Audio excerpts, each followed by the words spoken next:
Mail's here.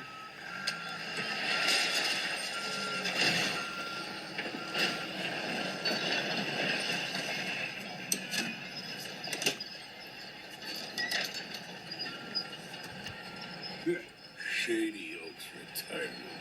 Oh, brother.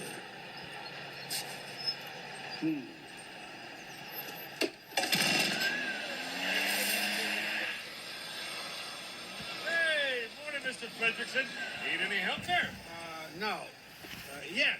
Tell your boss over there that you boys are ruining our house. Well, just to let you know, my boss will be happy to take this whole place off your hands and for double his last offer.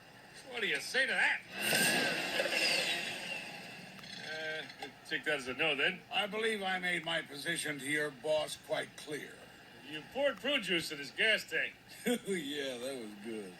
Here, let me talk to him. You in the suit. Yes, you.